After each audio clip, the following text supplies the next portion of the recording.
भारत का secret mission, Indian ocean पर कब्जे की तैयारी। 21वीं सदी की सबसे बड़ी लड़ाई जमीन पर नहीं, समुद्र पर लड़ी जाएगी।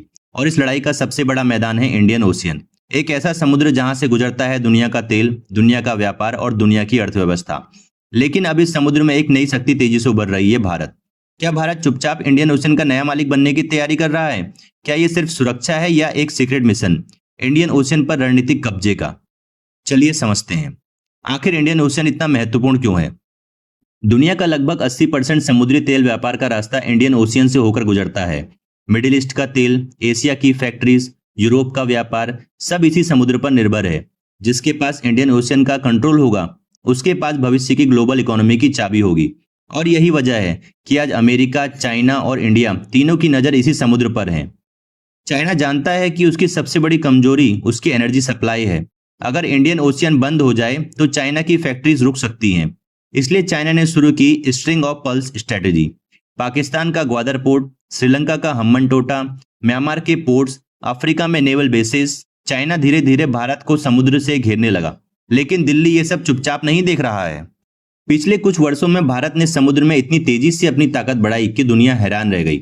आईएनएस विक्रांत, भारत का स्वदेशी एयरक्राफ्ट कैरियर, तेजस नेवी प्रोजेक्ट और न्यूक्लियर सबमरीन्स, और लंबी दूरी की ब्रह्मोस मिसाइल, ये सिर्फ हथियार नहीं बल्कि इंडियन ओशियन में भारत की नई पहचान है। मोदी सरकार का मास्टर प्लान आखिरकार है क्या? असल खेल सिर्फ युद्धपोतों का नहीं है। असल खेल है पोर्ट्स, ट्रेड कॉरिडोर्स और डिप्लोमेसी का। मोदी सरकार ने इंडियन ओशियन स्ट्रेटेजी को भारत की फॉरेन पॉलिसी का केंद्र बना दिया है। सागरमाला प्रोजेक्ट, भारत ने शुरू किया सागरमाला प्रोजेक्ट, एक ऐसा मेगा प्रोजेक्ट जिसका लक्ष्य है ports modernisation, coastal economy, faster cargo movement, strategic naval logistics. Bharat अपने पोर्ट को सिर्फ व्यापार के लिए नहीं बल्कि स्ट्रेटेजिक डोमिनेंस के लिए भी तैयार कर रहा है। लेकिन भारत का सबसे बड़ा सीक्रेट वेपन है अंडमान एंड निकोबार आइसलैंड। ये आइसलैंड सीधे मलक्का स्ट्रेट के पास है, वही रास्ता जहां से चाइना का ज्यादातर तेल गुजरता है। अगर कभी युद्ध हुआ तो भारत सिर्फ एक नेवल ब्लॉकेड से चाइना की सप्लाई रोक सकता है। शायद यही चाइना का सबसे बड़ा डर है। अब भारत अकेला नहीं है। अमेरिका, जापान, ऑस्ट्रेलिया सभी चाहते हैं कि इंडियन ओशियन और इंडो पैसिफिक में चाइना का डोमिनेंस रुके। इसलिए बना क्वाड, एक ऐसा स्ट्रेटेजिक ग्रुप जो भविष्य की समुद्र राजनीति बदल सकता है।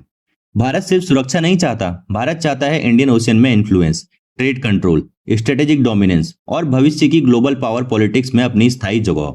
जिस तरह कभी ब्रिटेन ने समुद्र पर राज किया और अमेरिका ने पैसिफिक पर, क्या भारत अब इंडियन ओशियन का निर्णायक बनने जा रहा है? समुद्र बदल रहा है, दुनिया बदल रही है और शायद भारत भी अब सिर्फ सीमाओं की रक्षा नहीं कर रहा बल्कि दुनिया की सबसे महत्वपूर्ण समुद्री शक्ति की बनने की तैयारी कर रहा है। इंडियन ओशियन अब सिर्फ समुद्र नहीं बल्कि 21वीं सदी का पावर बैटलफील्ड है। अगर आपको ये वीडियो पसंद आई हो तो चैनल को सब्सक्राइब जरूर करें, क्योंकि यहाँ सिर्फ खबरें नहीं बल्कि दुनिया के बदलते पावर गेम को समझते हैं। जय हिंद।